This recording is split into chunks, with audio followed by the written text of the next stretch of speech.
All right, so I think we're good to go now. Chris, why don't you tell us all a little bit more about the book, and a big congratulations also from all of us. Hey, thanks so much. Hopefully, it's not too windy. Don't pick that up. My name is Chris Justice, and I tried to write a book. The book actually started about 15 years ago, and I wrote about how to go from zero to a million through faith and finance. And Lynn Sherrill, who was one of my cohorts on getting the book out, we wrote the book, but we never published it. And it all had my thoughts at the time. And one of the things that inspired the book was actually my mother. And my mother and father had the 55 and out license plate on their car for about 15 years. And so I kept it, that kind of means something to your childhood. And I left the company I was working in because of a series of kind of health issues. I'd burnt myself out to a point where it was very difficult for me to think and to function and to be kind of that top performer. And so I just left and quit with very little information to the company that had acquired us. And I sat down and tried to focus on a life of optionality and authenticity.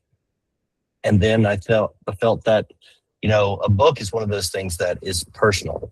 And I didn't care if it sold, but I wanted to pave the path, understand what the book publishing process was like, because I always admired people that wrote books because it was a calling card, right?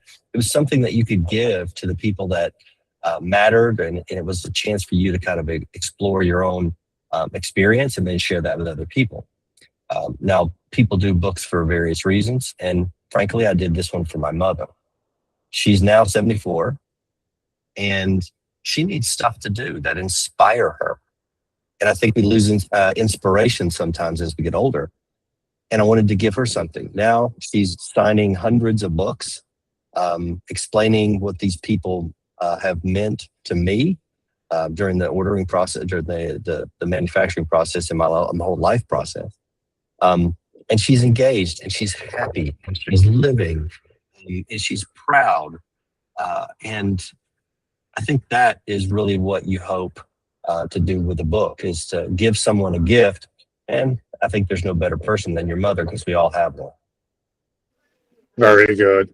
So tell us perhaps a little bit about the actual book. I think you had a copy right there. How many Yeah, pages? How is it it's divided? like If we were 130 or whatever. if we It's about were having 130. it on our own hand, how many chapters? How is it organized?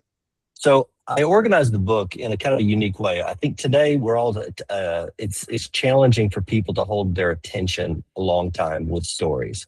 And so what I wanted to do, I included an index so that the book could be something that you could pick up and pop out a chapter as you're making a coffee or whatever. And I pulled together a bunch of life lessons that I had, but also some of those lessons that I wish I had learned a long time ago. Things that I ignored. And I think the most important aspect of the book is the concept of health span and lifespan. Health span, as you know, is how long you're going to live, but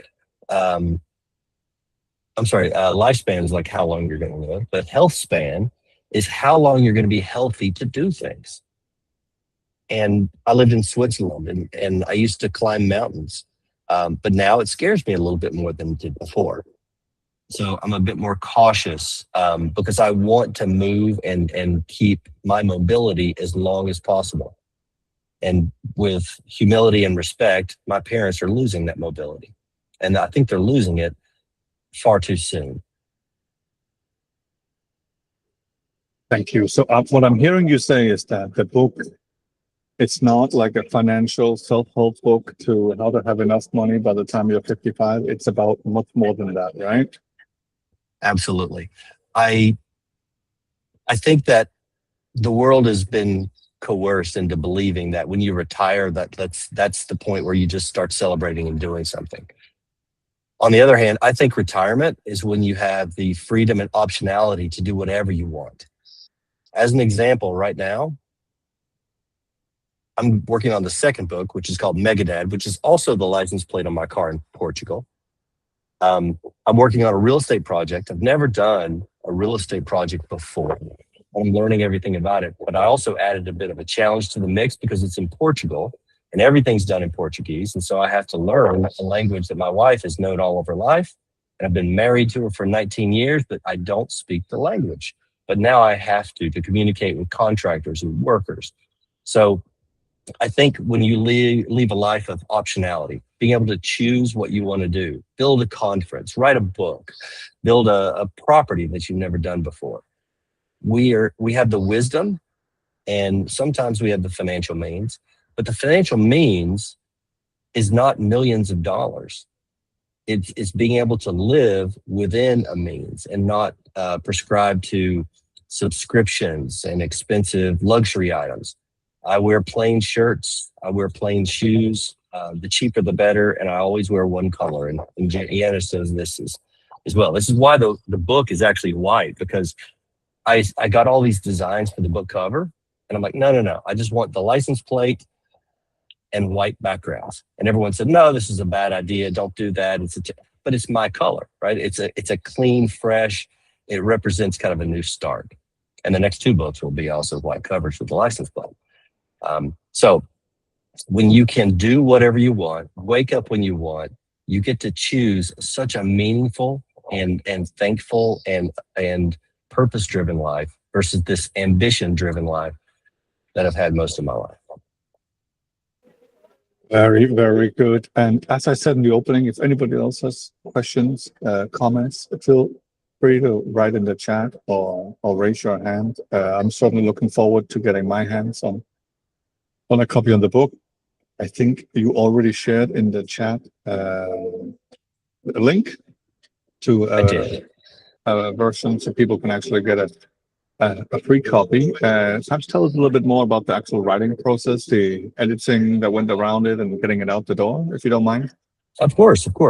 Well, as I said, I've always admired people that wrote books. Tom Cranston, you're a genius. And it got me inspired to put words down on paper. And if you know anything about the book composition process, it's an emotional journey. If there's anything that will force you to live by subtraction, you have to take away more than you put into the book. And that's hard, right? Books are ego. But then I also was fascinated by the publishing process. And today it's a bit more fluid. There are instructions, there are step-by-step guides. My co-author and editor and the people that did the layout for the book, I got to build relationships and learn some of the best practices on how to get a book out. And I wish that the book had been longer, but I learned so much from the process of the first book. I think Zakk Wylde he's Ozzy Osbourne's own guitarist. He says you have to write 100 songs before you write one good one. And so if you never write the first good one or never write the first song, you'll never get to a great one. So I knew I had to just write something, even if it's 100 pages. And that was one of the things I learned in the process. Your book won't get any traction unless it's over 100 pages. And if it's too long, then people are challenged to read it. So you take all of those thoughts. And as I mentioned, it's 15 years that we took pieces of the other books and put this into this first book. But I have so much more that I want to communicate, but I want to do it in a less authoritative sort of way and make this a book that's kind of fun to read. It's something that you can pick up, and we're consuming content in smaller and smaller pieces. And so that content has to be meaningful. And so the big question on everybody's minds, and it's actually on the Amazon publishing process, is did you use AI to write the book? And the answer is no. Did you use AI to edit the book? Abso-freaking-lutely. What I discovered in the process is that we forget all of these threads in a book. And people used to use sticky paper and whiteboards to kind of bring those thoughts together. And then you pay for editing and you could do this revision over and over. And those days are over. It analyzed the entire book. And then we worked chapter by chapter on rewriting sections, threads that were incomplete, poorly worded sections, things that would not read well. And then you would have to go back into your Google Docs, send that page, that set of work to your editor, and they have their comments. And I also sent it to 5 other published authors, and they had a whole series of comments. Some were cruel, and some were meaningful. But then you take everything, and it gives you this new skin. So you finish the first book. So the book process and the book development process is so rewarding to your personality that I think if you retire, whenever you retire, make a book your first step, because getting your mind, your thoughts, and all of the guidance for your kids, your family, and pass that knowledge on, because it will be lost. Very good. Thank you. Tom, you asked a question. Do you want to try to phrase it? I saw it on the chat. Tom, perhaps you can ask it just briefly in audio. Yeah, I got my audio working now. Yeah, Chris, I've stepped away 3 times. I've done 3 retirements. And my book, my current book, brought me back out of retirement yet again. Is this a failure of freedom, or is this freedom doing what it's supposed to do? I think I talk about the script, and we're all given a script from our parents, and unfortunately we are almost an exact photocopy of our parents. We have the same mannerisms, we eat the same things. Certainly we branch out in some areas, but I think in this new technology age, we actually have to kind of blend the two together. So I believe that retirement is freedom, and the opportunity for you to describe your freedom to other people is really important. Okay, thanks. I think this connects with one of the things you say in the book around the difference between financial security and psychological readiness. Perhaps you can tell us a little bit more about that, Chris. Well, my parents attempted to invest, and they ended up spending a lot of their time on us, on the kids. And they lived barely above water. I emulated my parents in every way. I didn't have an investment account until very late in life. And as you know, an investment account is meaningful when you're young. As you get older, the moves and the gains are so much smaller. And so instead of trying to give you a plan for financial freedom, I looked and found the most common threads from Warren Buffett and various day traders who've lost and gained millions. And the big meaning there is that as a parent or a grandparent, the number one thing I believe is the best gift for a child as soon as they're born is a brokerage account. You drop a few $1,000s in there, and it's compounded over 30 years. And when they graduate or when they start a family, it has some meaningful value.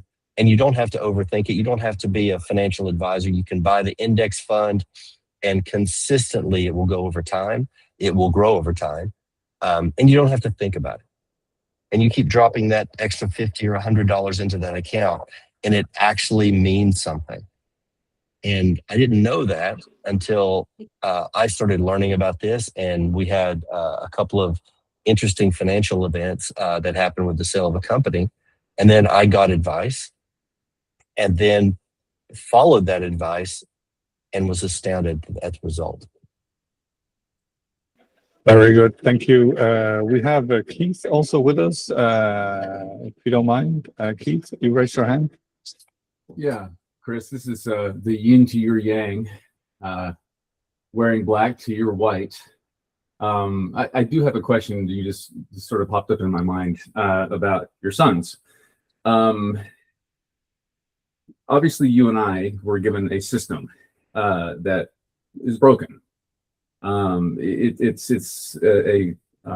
a treadmill that many, at least as far as I know, Americans run on, and it eventually just exhausts themselves on until when they do retire, they just want to do nothing, and that ends up killing them faster than anything else.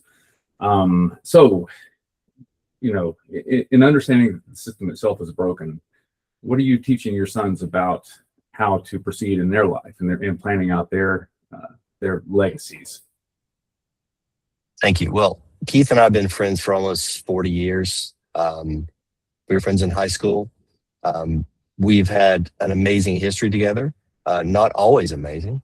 But as we've grown now and leveraged some of our wisdom, Keith is one of the people that inspired the book as well. And he's actually in it. So as it relates to my kids, I think being a father is absolutely the most difficult thing I've ever done. And that's what's going to be in the next book. It's called Mega Dad. It's the license plate that I had. That book is a bit more about being a father in the age of AI and co-intelligence. So that book will have them referenced more explicitly.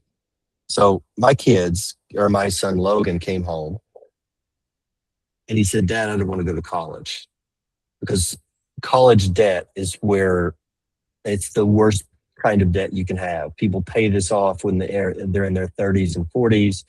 And so I don't want to go to college because I have a fear of debt. And that's not the way I want my kids to be raised. So we had a course correction there, and we taught them about good debt and bad debt. So what I'm trying to give to my kids now is that the world is plentiful. It is abundant of opportunities. And there are people that want to just simply play the game of chess and move things around and move money around and move people around to get what they want.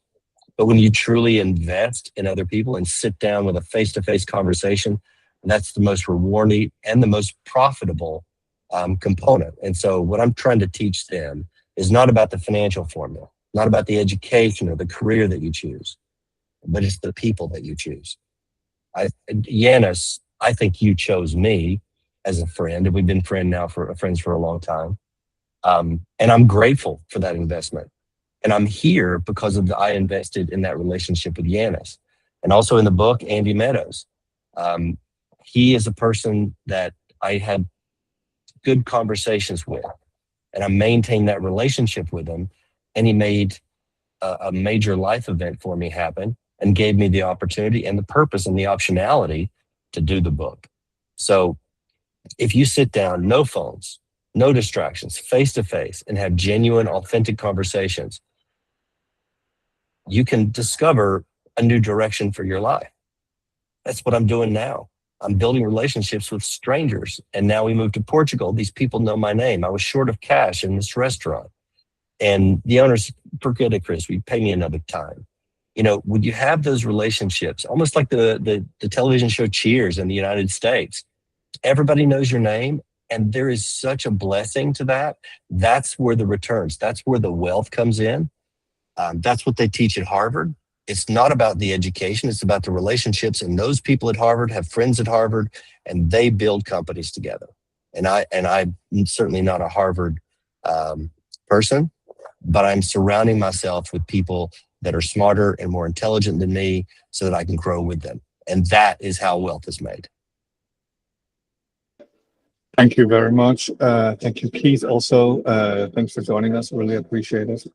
Any other questions, comments? When was the book actually out? It's not that old now, is it? Was it a month ago? It actually came out at the end of April. Right, yes. Hot off the press. Yeah, so it's hot off the press. I got most of the book done, but then I got into a writer's block. You finish the book, you send it out, you get all of these comments, and they crush you. And then you go into this emotional void where you cannot figure out how to finish it and what to do next. And then you do what I just said. You seek help, and you sit down with someone, and they motivate you, and they look you in the eye and say, look, it's not that good. It's not that bad. And here's some things I would suggest to fix it. You process that, and you kind of get yourself back on the horse again. So I didn't promote the book the way most books are, but it's a first book.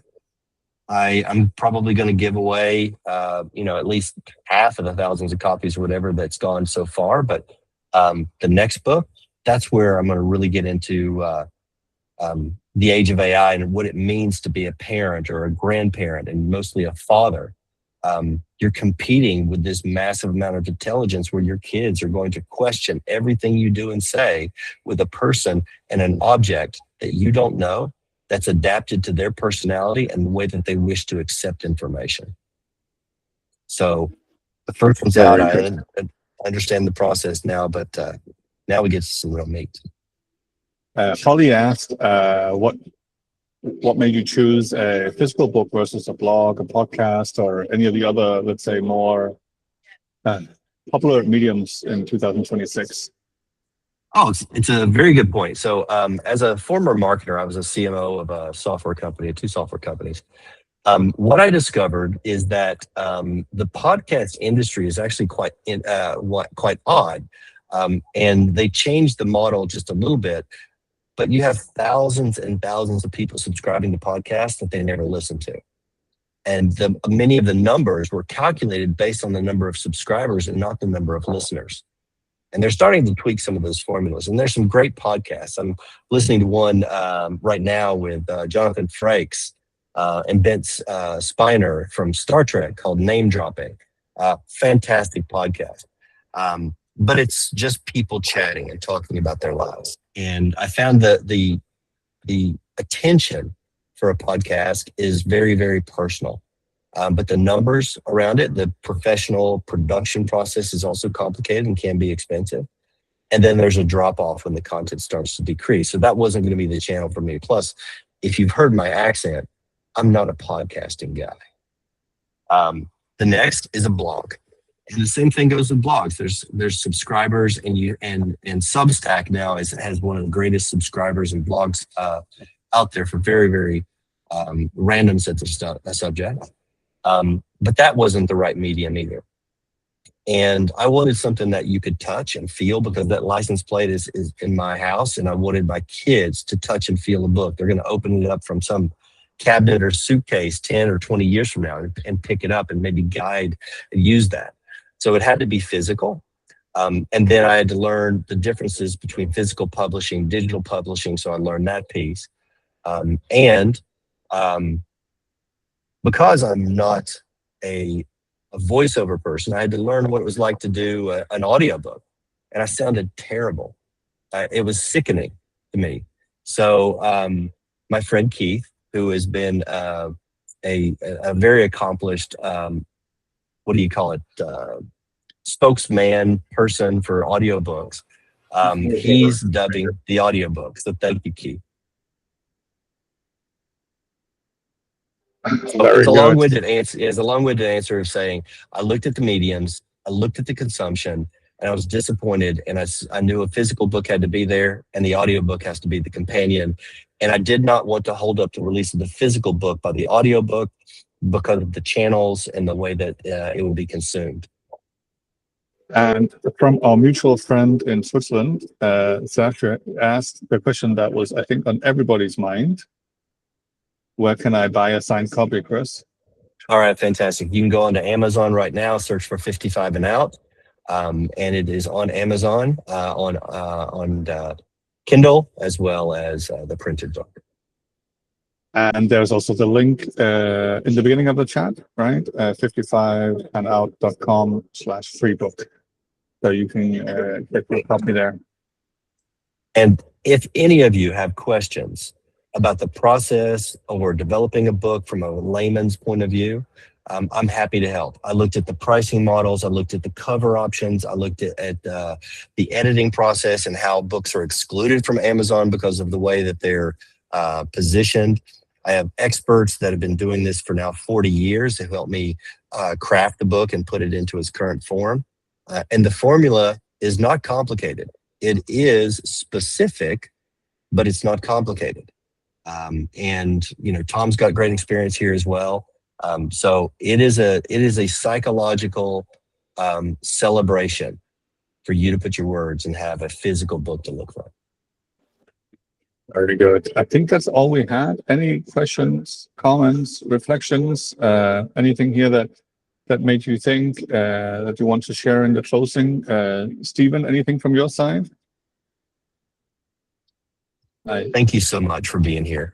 I really am so grateful to see your faces. Thank you for your interest. And I look forward to celebrating your book. Perfect. Thank you, Chris. Thank you to everybody who made it. Congratulations once again on the book. What an achievement. And